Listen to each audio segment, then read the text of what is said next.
Welcome back, everyone. I'm Garrett and I'm sitting here today with a good friend of mine, a podcaster, and a video game coach, Kyle Fergusson.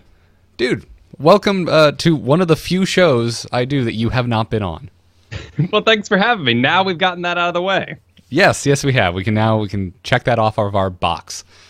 Now, I mean, this is entrepreneuring. We're here to talk about entrepreneurial endeavors. And you definitely have a mix of some of the most unique endeavors I've ever come across. And this is coming from me, a coworker of yours, someone who does some of these endeavors alongside of you. Yeah, and you use the more general terminology. The one as I used on my parents and people of another generation would be eSports journalist.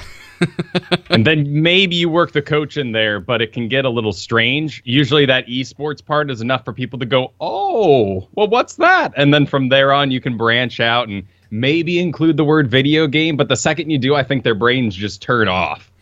Yeah, there's definitely a certain, group of folks where that's the reaction, right? You're sitting at Thanksgiving, and you're for me, I'm happy if I think about 25% of the people sitting around the table are on board. I think that's a good number. This year I'm having Thanksgiving with a family of farmers. So I'm aiming for about 10%. That's at least my brother-in-law knows what's up. Okay, all right. I mean, I grew up out in the middle of nowhere, so plenty of my friends who were actually farmers played video games. But yeah, I can see how you're setting, you're setting that expectation. It's a bar you're hoping to clear. Yeah. But for those watching or listening who don't know what esports are, I mean, it's electronic sports. It's competitive video games, and it certainly, if you're uninitiated, that might sound borderline insane. I know it sounded insane to me and to you when we first learned what esports even were. Yeah, back in, what would that be, 2009, when we first started investigating StarCraft esports. That was not only just completely removed from anything I had experienced at that time, but also actually removed being in Korea and not really being a part of any U.S. culture. Right. No, I'm right there with you. And this was even before the big advent of Twitch.tv, which really kind of brought it to the masses here in the States, especially once it started ending up on just about every box attached to your television, and you could watch it in a more traditional manner. It's insane to think that telling someone you're going to go home and watch someone else play video games used to be a very, kind of statement. Right. It takes a lot of, and I still find myself needing to explain it. And the example I frequently bring up is, well, have you ever played a sport? Yes. I bet you've watched people play a sport. Yes, I have. Well, why wouldn't you just want to go and play it? Well, because they're better than me. And I just go, well, there you have it. The same thing happened in college. I was on a World of Warcraft raiding team, and just let those words wash over if they have no meaning, but it was a sports team, and we treated it like a baseball league. You had to be there. People were relying on you. You had your position that you had to fill on the field, and if you missed out, you had to let people know. Yeah, no, you're absolutely right. So tying this into making a living out of it, I mean, I know your stories, so please take the reins from me at some point and tell it yourself. But I mean, it is tied in to podcasting, right? It's tied into doing online radio about the topic of video games and the connection of competitive video games. Very much so, and it was very organic. It was a lot of yes, and I think that's a very great way to think about how your path's going to go out, because I graduated from Florida State with a degree in theater. At the time, this may not be the case, but Florida State then was one of the big schools for performing arts in a live setting. But I was one of the really weird ones among all my associates and colleagues there that didn't care if it was in front of real live people or that there were sets or curtains sweeping in. It was a very strange thing to me how few people were thinking about the internet as a way to have your performing arts. In particular, I'm sure just like a billion people, I was part of an improv group. I managed a group of very creative people to do a bunch of wacky shows across the campus. So when I graduated, I moved up to Chicago because I wanted to get into the radio industry. I loved radio growing up in New Mexico, driving distances of boredom you can only imagine through the desert, which is beautiful. But if you live there, the beauty wears off. Radio was really, really important to me and my dad, so it was something I was very excited about, and it's all improvised. I'm dyslexic, which means when I graduated, one of the first things I did was I got an amazing mic. This mic, actually, it's still going after some 10 years now. And it took me into doing voiceover work for a couple of small companies. I did some insurance videos, lots of like, be sure to submit your I-9 form. A little less fantastical than that. I got a little D&D there. But I did that work, but the dyslexia, my inability to read straight off a page and make those words a reality, I don't know when I'm looking at a pile of words what the next word's going to be. So improv and making stuff up as I go with an informed pile of information in the background, having done my research, really became the superior way for me to perform. So, moved up to Chicago. Radio industry is tanking at the time in 2009. It is not open. People who might be moving on and getting older and leaving those jobs are holding on to them tight because of the current climate of things. And there isn't any such thing as starting in a mailroom anymore. There's no such thing as, running a board for anyone to get your way in. It was just no, no, no the whole way. So I ended up teaming up with one of my old improv friends, starting a podcast, general comedy podcast, number 1 billion, about movies, about pop culture, about what's going on in the day. And from there, it was actually you. You come into the story now. Yeah, this you got a hold of a beta key for StarCraft. I did. And you messaged me knowing that I was into podcasting and that I love StarCraft, and not knowing much else other than that, my voice was decent enough. Yeah. I enjoyed talking to you. That was the resume. So from there, slowly weaned off the more scripted work and put a lot of time into the podcasting. And we're talking the 5 or so years that I spent in Chicago working different day jobs here and there. Eventually, taking the big hit in certainly my ego and going into a full-time job for about 2.5 years. And this was data entry. And it was working for other people. I had a manager. His manager would stress him out. This manager would come stress us out. He did all he could to be a buffer between us and the district manager equivalents in this company.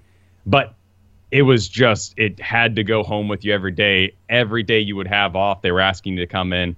So I knew I wanted to break free of that. And so we did, me and my wife, in the most dramatic way we could. We just packed up everything. We said we could get a job doing anything when you think of, grocery store jobs and whatnot.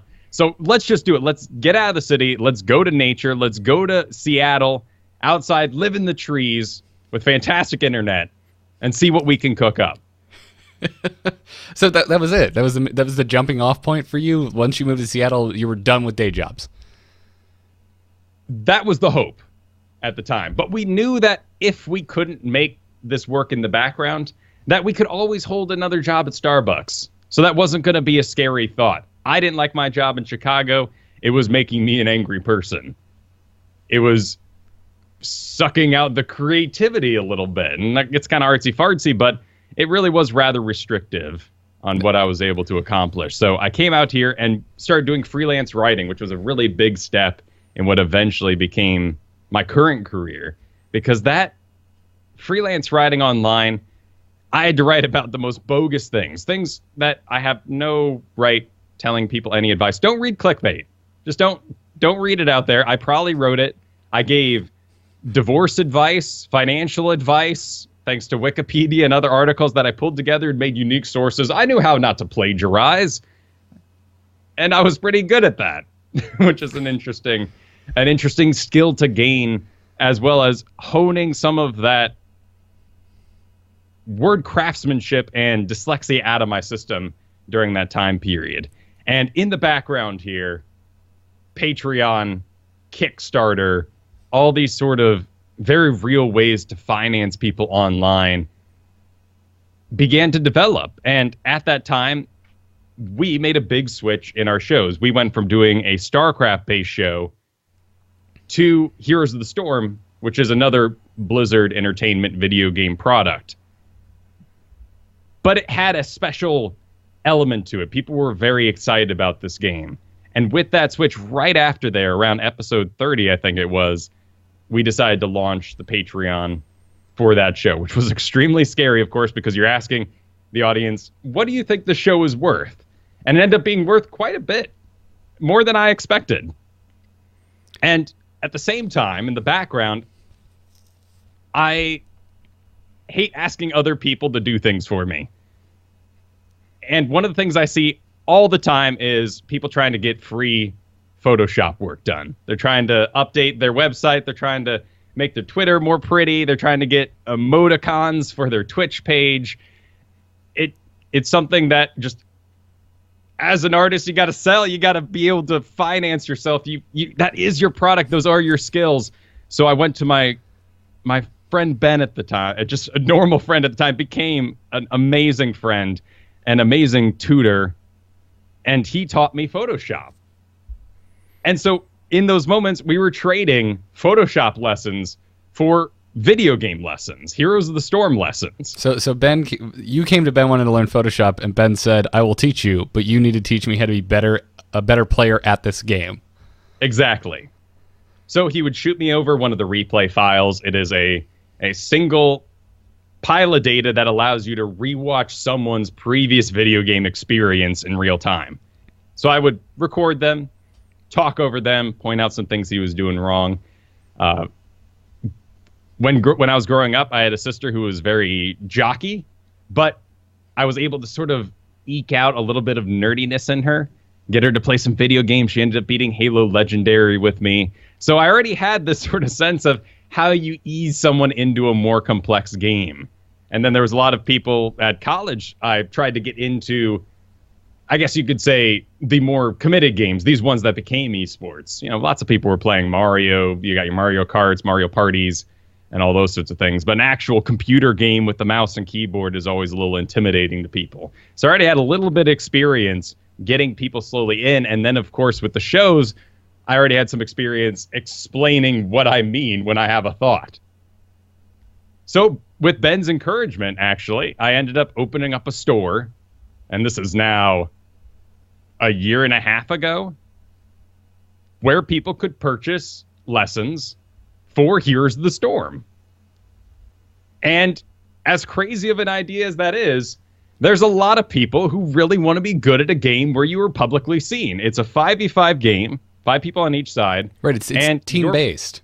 Yeah, and your persona in there, your name tag, has a lot of meaning to people.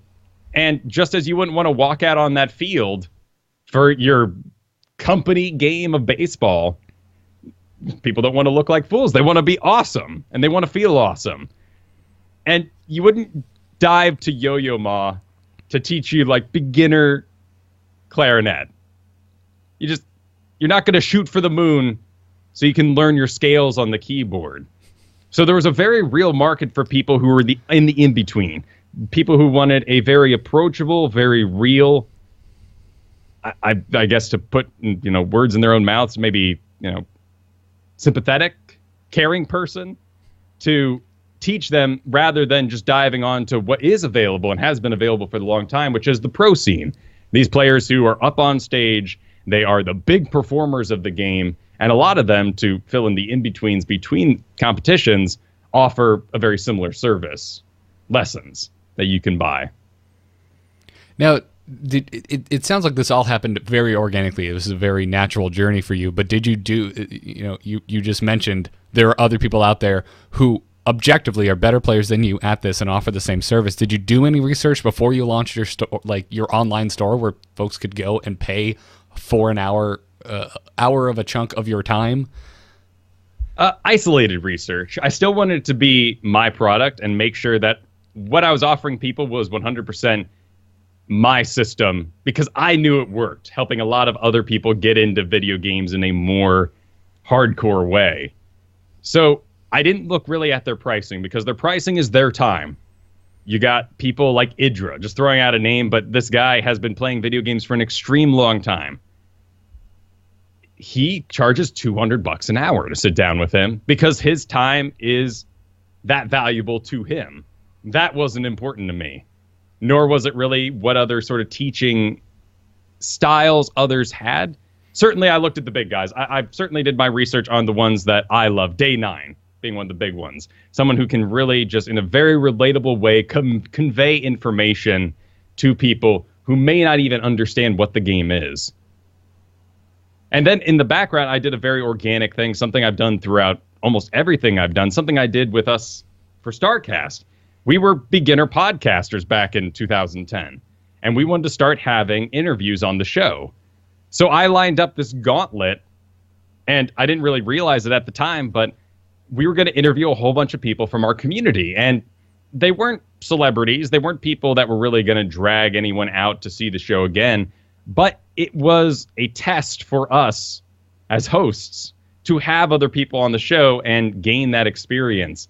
And because I came from this theater world, I'm very much about practice and rehearsal. And those are really important things to me. And the only way you're going to get good at something is by just doing it. And the beginning product is going to be bad. And that's fine. And it has to be okay. But it'll craft itself over time. So in that same way, when I launched the store, I had a price point that was set for my experience. And as it increased and my own skill level increased, I increased that price as well. Well, you also noticed another interesting trend, which was you were getting booked up. You've reached a point now where you don't have enough hours to give, which is another factor I think that should play into you realizing what your time is worth and how much you should charge. Definitely. Yeah, the freelance writing thing, it disappeared soon after I launched the lesson website. But you can't just throw the website together. There was a really important exchange that happened. And the information was actually provided by our mutual bud, Brian Brushwood. Yeah, he's been on this show before. He has. He did a fantastic episode. It's very inspirational. You should check it out. He told us something very simpler that really resonated with me at that time period, which was the platform and product discussion. And we already had the platform. I was already 5 years, 6 years deep into the platform that I could sell something on. That was these shows. People had become familiar with me. I'd done week after week in people's ears. People know the voice now. They know what I'm about. They know what kind of personality they're going to get. And then along with streaming on the side, which allowed people to actually see that I wasn't kidding, that I was actually serious. That was sort of the next step. Was we took the radio. I'm saying, we're good. Garrett's there. He's saying, Kyle's good. But I had to get online. I had to hone that craft of performing in front of people and actually playing the game in a skilled way and showing off my product, taking viewer submitted replays and doing them just improvised on the air. But all these things showed what my product was to people. So when they eventually ordered the paid version, they knew what they were getting. Yeah, and now that's all categorized on YouTube and they can all check it out. And I still from time to time get on that channel and make sure I do a couple of replay reviews just to make sure that product continues to be in people's minds. Right, your stream is a multi-hour-long infomercial. Granted, its aim is to be educational and entertaining, but that's what you're accomplishing. There's a word for it, infotainment, right? And that's exactly what I do there. It is, and through Patreon, people enjoyed the streams enough.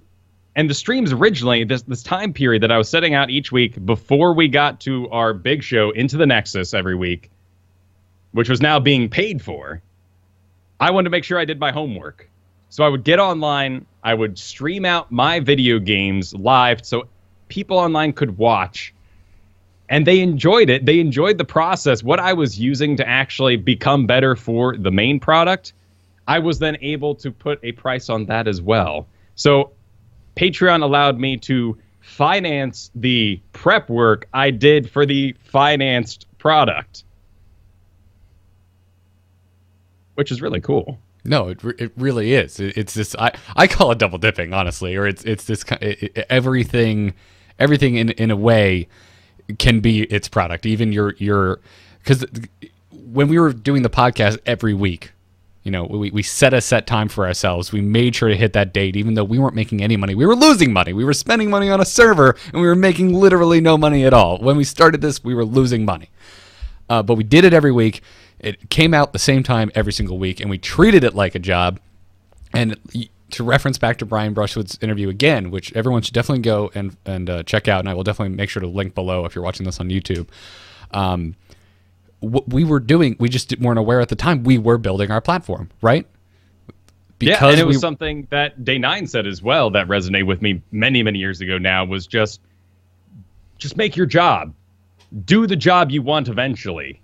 That's the internet right now. Yeah, it's a wild west. Just get on there, just start doing it, and eventually people will come around if you can show your reliability. Right. How often have you heard the cheesy line of dress for the job you want, not the job you have? It's like, well, no, do more than wear clothes. Just start doing what you want to do. Start today. Do not start tomorrow, and be consistent at it. Because that's exactly what we did with our first podcast, and now both of us are doing upwards of 6 podcasts a week. The podcasts themselves are monetized. We have products that we promote on the podcast that also help us monetize, and we also can take up freelance work that is also monetized. So everything, yes, you can be like some of the larger content creators on the internet. Everyone mentions PewDiePie. You've mentioned Day 9, Sean Plott, if anyone wants to go and look him up multiple times. And these are people who have had wild success beyond anything I could ever hope to replicate. But you can find success in more modest audience sizes if you just go about it the right way. And you don't have to succumb to the methods that others are using to monetize those products. If you're familiar with Twitch, the main way that the majority of people on there make their money is streaming about 8 hours a day and going for donations, being highly interactive, but still aiming to get those donations out, using that when they have a system where you attach to your bill, you send digitally a message, and that's the best way to reach that person. I don't do any of that stuff. I don't do any alerts. There's nothing popping up. There's no crazy gifts. There's no music that plays randomly when someone clicks a follow button or subscribe on my channel. Because that's really important to me, having a very clean show. But people really appreciated that and were willing to give more in other avenues, through Patreon in this case.